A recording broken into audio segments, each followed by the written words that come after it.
Hello to you all and welcome to another installment of the Pitcast by us here at the Pit Crew Online. From the fans, for the fans. And you know what?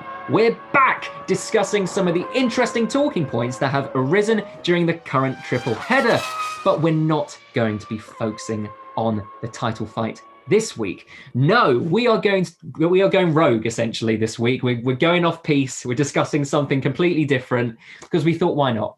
And we'll be attempting to answer another question, that being, what makes the perfect F1 wingman? I'm your host, Adam Wheeler, resident IndyCar editor at the Pit Crew Online, and joining me today are two regular faces at the Pitcast, and I'm so happy that they both answered the call the other night. But what else would our BTCC editor, Aaron, rather be doing on a Friday night? I mean, Belgium and Italy's on, but that can take a back seat for a bit, I guess. Yeah, I think we all want to watch that. We purposely recorded this at the same time as one of the biggest quarterfinals going. Yeah, that's dedication to the cause, isn't it? Exactly. We're too we're too trustworthy and we're too loyal to the pit crew. So thank you, Aaron, for being with us. And of course, fresh after her latest Styrian Grand Prix race report, it's Jess. Hi, Jess. Hello, all right? Yeah, how are you? Yeah, good. Yeah, excited for this football game, obviously. I think everybody is. But yeah, looking forward to diving into this one. This one will be a meaty topic, I suspect. Brilliant. Well, let's just dive right in. But before we do, if you're new to the channel, please like this video and subscribe, whether you're viewing this on YouTube or Spotify. And if you have an opinion on what we're talking about today, make sure to comment below and let us know your thoughts. So, in a team of two drivers, where each holds his or her own, at some point, one could argue one will always end up becoming the second driver eventually. One driver's performance is always going to be benchmarked to the team's unofficial first driver. Now, I'm going to try and ask you guys not to go into kind of too much detail at the moment as to what actually makes a second driver or a quote-unquote wingman. But Aaron, is it fair to say that there are wingmen in Formula One these days? No, there's always been wingmen in F1. It's not a new concept that's just come in. It's been around since the 50s. It just seems a lot more prevalent now because you've got two teams fighting for the title and you've got, two first drivers, if you want, and two wingmen, both helping the first drivers fight out for the driver's title. Jess, what do you think? Yeah, I mean, I think it's really obvious now, particularly when we have like one dominant team, which has been sort of the pattern for the last few rule changes. We had Ferrari, then Red Bull, then Mercedes. So that dominant team will always have a unofficial or slightly official first and second driver.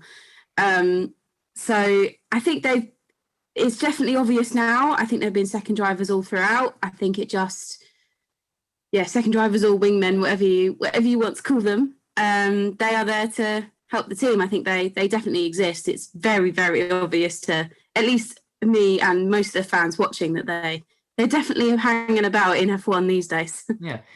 Well, I mean, we've kind of got into it already. The title of the podcast is about wingmen, and we're going to be discussing a little bit more about that. And I thought it would be easier to sort of break this down really into three simple criteria, which we could talk about for ages, to be honest, but we'll try and keep this as succinct as possible. So the first criteria that I had for being a perfect F1 wingman was consistency. So, Aaron, tell me why consistency is important for being an F1 second driver or wingman. Well, there's two main reasons. Obviously, the first is the constructors. So obviously, if your first driver's fighting for the wins, then you need your second driver to be picking up as many points as they can to back him up. And then, as the drivers as well, because they need to try and steal points off the other driver the first driver is fighting for. If that makes sense, and I haven't confused people. But basically, they just need to scoop up as much points as they can to for the team and for their teammate. I mean, one of the perfect examples we could use maybe historically, could have been Ferrari when they won the Constructors' Championship against McLaren back in, was it 2007? Did I get that right? Yeah. And obviously McLaren let that go and lost it as well due to the Spygate and everything that happened during that time. But of course, they had two brilliant drivers that supported each other throughout that championship and managed to take advantage of the battle that was going on between Hamilton and then Alonso, which kind of reached a boiling point really at that. Jess, do you remember any of those races back in the day? Were you watching when Hamilton lost his first debut season? I do. I remember him putting it in the gravel in the pit lane in China. I remember that. I don't get me wrong, I was probably about 14, but I remember screaming at the TV.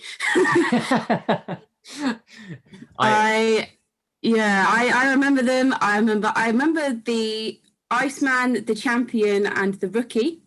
I remember that. Nice. I do remember the consistency of Ferrari in particular, because at the time we'd not long had Michael Schumacher retire. So I was still a massive Ferrari fan at that point. So I was, I remember remember watching the consistency of Ferrari, and remember thinking that they really had the battle to McLaren. Yeah, and I guess when you think of a team right now, I think it's really important to highlight the work that Red Bull are doing at the moment. The fight that they have got in the championship is going to come down to essentially between them and Mercedes, and what's going to ultimately win either one of them the championship is possibly who is going to be the more consistent out of those two. And if both drivers can finish regularly in the points and in the podium places. We've seen over the past few years as well, Mercedes have just been the dominant team, and they haven't really had to really challenge for the title against another team up to this year. So I find it really interesting that we're focusing on the topic of wingmen, because I think the wingmen are going to be instrumental this year in who decides the Constructors' Championship title. Jess? 100%. I completely agree with you. End of sentence. No, I completely agree. They not only are they need to be consistent for the team and pick up the points and things like that. I think it's key they are helpful for the Drivers' Championship. I think we mentioned it before in a previous podcast. They are key to helping that unofficial or official first driver getting the points and getting the wins, because they often are there to hold back drivers, sort of keep them as much as they can, defend against them on track, and then they're there often used as like a strategy bounce off. So at the moment, obviously we've got Perez and Bottas regularly being used against each other for different strategies, holding each other back. I mean, in the last race we had in Austria, obviously we had the Styrian Grand Prix, we had Perez catching up to Bottas really quick, and on the last lap, potentially we could have had a swap of the final podium place, which we were looking forward to, but obviously the race ended before that could happen. But that would be key. You have to look at moments like that where that's a haul of points which the team desperately need, Moments like Monaco, obviously Bottas, it wasn't Bottas's fault. There was no way that, he knew that was going to happen. But a key moment like that for the team is going to be an issue when it comes to the end of the race, because they've just lost all of those points. And Perez and Verstappen did quite well. So yeah, I think they say F1 is a team sport, and it definitely is. The wingmen are definitely important in that. So I agree with you, and I think that one of the things that we've become really prone to these days, especially on social media, is disregarding drivers just purely based on the position in their team, or maybe the status in their team. So one of the other criteria that I had down, and I don't know if you guys will agree with this, but you can say whether you do or not, is I've got that the second driver or the wingman has to be at a good standard. So they've got to be a really good driver, really, really good record, but they are often and not that elite level driver that you would expect to match maybe a Verstappen or a Hamilton, but they are just that smidge lower, that sort of tier lower, where they can consistently put in the results, they can consistently challenge, obviously, the first driver, but they are always just at the rear so that they can, protect the first driver and obviously sweep up the next position on the podium. Aaron, do you agree that the second driver isn't always necessarily the elite level and they're just that one step below? Yeah, I mean, when you've got two elite drivers, we've seen it before, Senna, Prost, Mansell, Piquet. I could list a million examples, but if you've got two elite drivers in inverted commas, then 9 times out of 10 they're going to take points off each other, and not win titles. It happened in '86. You had Mansell and Piquet at Williams fighting, and then they both, they were fighting too much, and they lost the title to Alan Prost in the end. You need one driver that's elite and one that's, he's solid. He can bring on the points and get podiums and the odd win when the first driver can't. But yeah, I think you're right. You need elite and not average, but decent. Yeah. Jess, do you agree? Yeah, 100%. I think they need to be of a consistent and high enough level where they can pick up the pieces if the first driver is going for that win, but retires from a mechanical issue or a tyre blowout or whatever might happen. They need to be there. So essentially what Perez did in Baku, he was there, he worked hard, the team played a really good team game, and Perez was there to pick up that win, which will be crucial for that Constructors' Championship. As we said before, those points are important. So they have to be of good level. Obviously Aaron mentioned a few there, but the one that springs to my mind is, if you're going to go with two elite drivers, is the Hamilton Alonso debacle, Spygate, whatever you want to, that in 2007. That was detrimental. I do remember there was one race, I can't remember specifically which race it was, but I remember there was one race where they double stacked the McLarens, and Alonso hung around in the pits for, he was probably there for like 10 seconds, but that's vital in a race. He was there for too long, and it hampered Hamilton's race. I don't remember specifically if it did or not, but that sort of thing, that's not what a wingman should be doing. And if you've got two elite drivers, they butt heads fairly regularly, it ends up detrimental for the team. So they need to be consistent, and reliability is sort of those two together. They need to be reliable enough to get the results. I agree with the stabilizing 100%. And that was kind of my third point, is that they're the stabilizing force and they don't rock the boat within the team, and their job is purely there as support.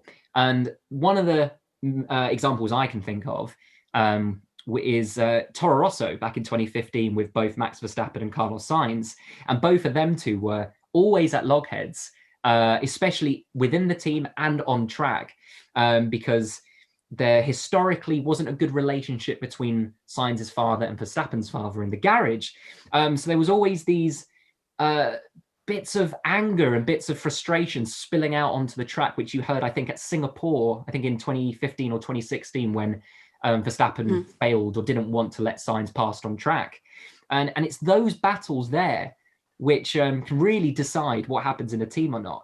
And I wonder whether that is something which Bottas would come under, because we see that Bottas, it doesn't really rock the boat too much. They don't seem to have any quarrels in the media. It all seems to be quite nice, and it seems to be quite amicable between them. Aaron, do you agree with that?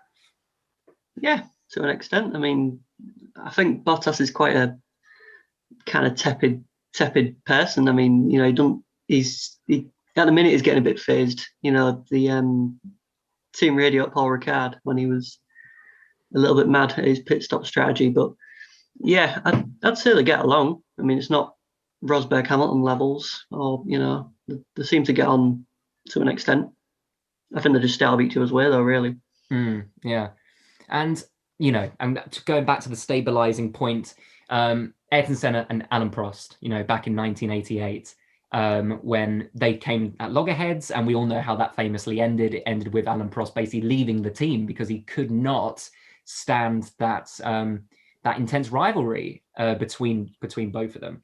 I wonder as well whether it's harder nowadays to have a clear wingman, and I wonder what your guys' opinion was on this, due to the amount of commercial interests and the amount of power that maybe managers, lawyers, maybe sponsorships have in relationship to certain drivers. Maybe it's a little bit difficult to actually contractually have a second driver in a team.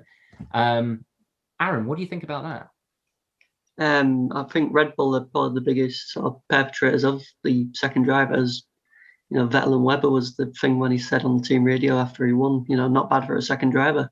You know, sometimes it is black and white who is the second driver and who isn't, you know, and then sometimes the second driver in perception of the public thinks, I'm not the second driver, you're the second driver, you know, and it just starts a little squabble. But yeah, I think it's harder now. You don't see it as obvious anymore, you know, like when Schumacher and Barrichello, when they were swapping places for the championship and such, you don't see that anymore. Not as much anyway. You kind of see, you kind of hear it, don't you, that they tend to be on an equal footing, don't they? And then they say halfway through the season, if somebody is clearly in front, that becomes the de facto second driver, isn't it? Yeah, essentially, yeah, because they try and spearhead the first driver winning the drivers' championship, and then, you know, by stopping them fighting, it maximizes the potential for the constructors' championship. I kind of want to go into a little bit about criticism, and maybe unfair criticism about second drivers. Because let's take the example of Bottas, okay?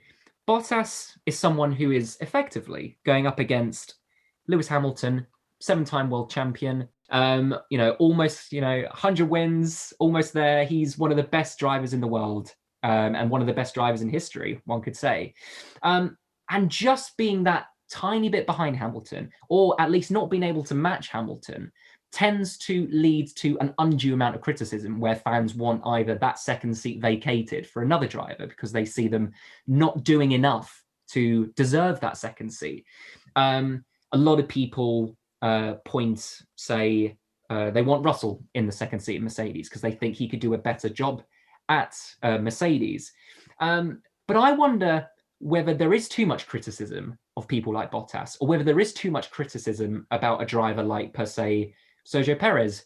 Because I think actually, and you guys may disagree with me on this, but just being that little bit behind a Verstappen or a Hamilton, that's not too bad, isn't it? Surely they're still fantastic drivers, Jess? Yeah, I'm gonna slightly disagree with you. Oh, controversial. Okay. Only slightly, and that's only because I think doesn't matter where they are on the grid. They could be fastest team or the worst team. You compare those two teammates all the way down, and you're comparing them by, generally speaking, I sort of tend to go, if they're faster, then they'll be faster on qualifying day, and because over qualifying, that's your fastest one lap speed, as everybody knows. So you need to be within, I don't know, within a certain, consistently only a couple of tenths off, really. And I mean, we saw it with like Albon and Gasly. For me, they were too young and inexperienced, but they weren't within enough time gap. Now, I think the other problem we have now is we got a little bit complacent with the switching out. We've got used to Red Bull just doing it, and we've got a bit complacent by going, oh yeah, just change the seat. A little bit like we fire football managers fairly regularly. But yeah, I think we've got a bit complacent with it. So we sort of are potentially a little bit more critical. So I sort of agree with you that we are more critical, but I think that generally speaking, they need to be within a couple of tenths of their teammate. And if they're not, they do deserve some sort of criticism for that, because essentially they've got the same equipment. So be putting in similar performances, not necessarily exactly the same, because with Hamilton and Bottas, Hamilton is a 7-time world champion. He has talent there, which potentially Bottas doesn't have, but that doesn't mean he shouldn't be consistently up with him, which he is most of the time. Although I would argue in the last couple of years, I don't know what's happened. Maybe the pressure has got to him or something, but he seems a little bit phased and he's not as consistent as he has been. And he was really consistent and everybody was praising him and he was doing a really, really good job. But I don't know. I think personally, I think they get slightly unfair criticism, but there is criticism definitely deserved there because they need to be within a good chunk of their teammate, regardless of which team they're in along the grid. I think the thing with Bottas, I think, is more erratic now because there's Russell. You know, the threat's there now.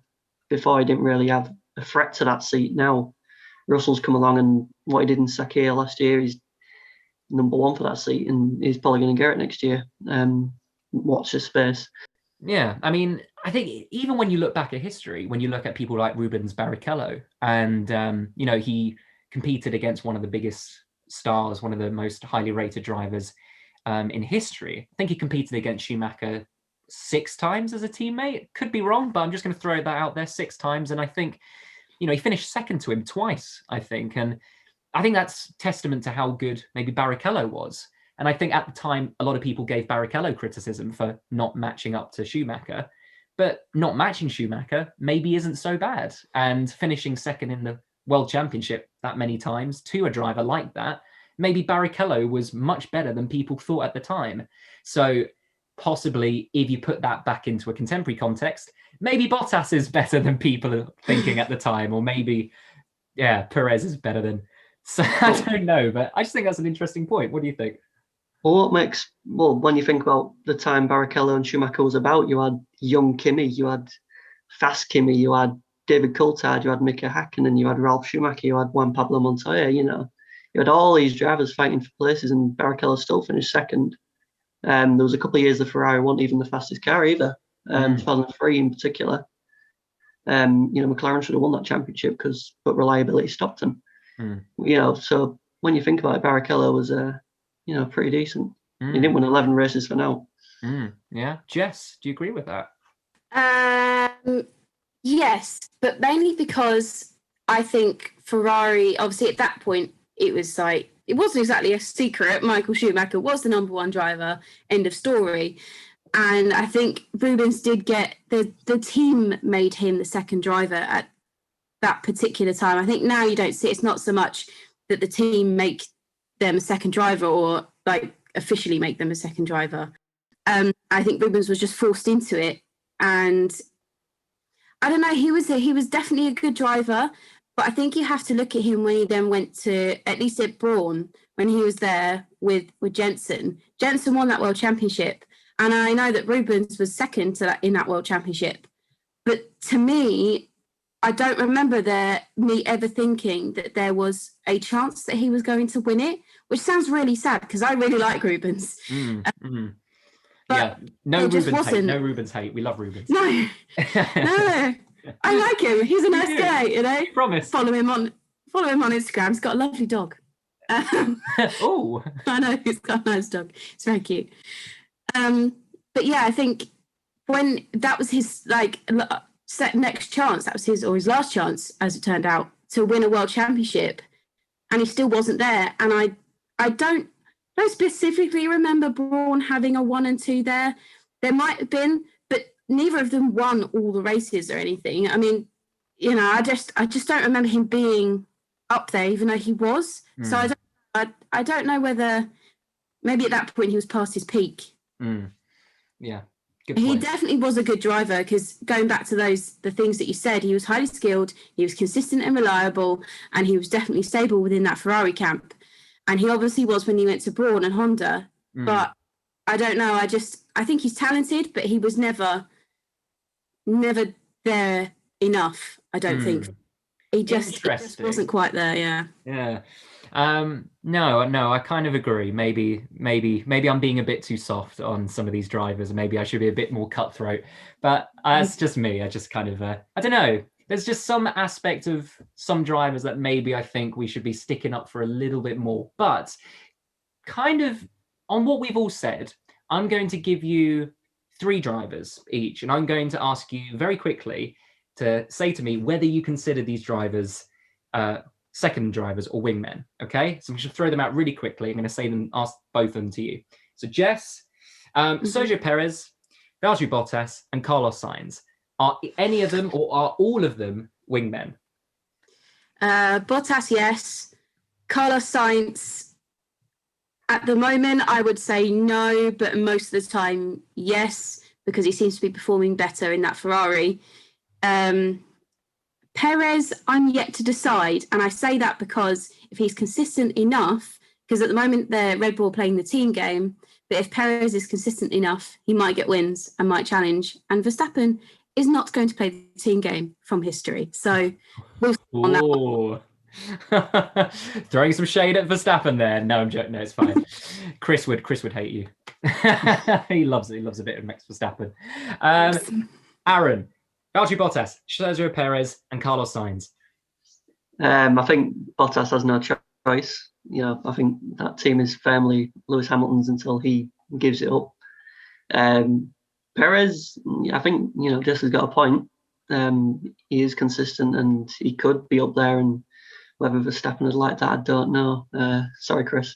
As for Sainz, I think it's more of a case of it's a bit like Ricciardo at McLaren. He's come into a team which is firmly behind, an established driver. Leclerc's been there a couple of years now. It's his team essentially, so he's not going to give that up without a fight. No. But the more and more Sainz gets comfortable with it, I think it'd be more of an equals thing with Ferrari. I can't see Sainz backing down because he's very fiery like his dad was. His dad had wingman issues as well in rallying, but that's another story, I think. Well, we saw with Ferrari that Charles Leclerc entered the team as kind of considered the second driver, but he became the team's first driver by his performances on track. So it is possible to rise out of that status of a second driver and become the principal driver. Yeah, definitely. I'd agree. I mean, it was Vettel's team, like same thing. He came to an established team, and then Leclerc came in and that seat, and now he's not going to give it up without a fight. Yeah, I mean, you know how much I hold the Carlos Sainz beacons. That's why I wanted to throw that out there, and I'm not going to be mad if any of you called him a wingman. But I do find that one particularly interesting though, because I agree with you. I think Carlos is going to be the driver who won't back down in that fight and who won't consider himself the second driver. And I think that is the interesting point: is when a driver doesn't think they're the second driver. It's bit of pity there, you can almost say, but possibly Carlos went to that team contractually with something that said you are not going to be the second driver, so maybe he will have something more written in to the contract. But I don't know, Ferrari are a bit of one of those teams where you can never really you never know what's going there. But I think we've said enough there, and I think let's wrap this up. But thank you all for listening, and overall, we've taken a look at what makes an F1 wingman and whether or not we think the term has any merit in this day and age, whether there are any drivers that fit this description. But let us know what you think. Do you think that drivers like Perez and Bottas are doing enough to deserve that seat? Are they what you would consider perfect wingman? And if not, why? Let us know in the comment section below or reply to our posts on social media. Thank you all for listening. And if you enjoyed this and want to find more of our content, make sure to like and subscribe and look out for us on Twitter, Facebook, YouTube, Spotify, or visit our website at www.thepitcrewonline.net. Special thank you to Aaron and Jess for joining us. Jess, where can we find you on social media? On Twitter, so at T Motorsport Girls stands for that Motorsport Girl. Brilliant. Aaron? At Aaron Erwin 7. Lovely. And you can find me on Twitter at Wheeler_deals. That's it for another episode of the Pitcast. And as always, we will see you out on track.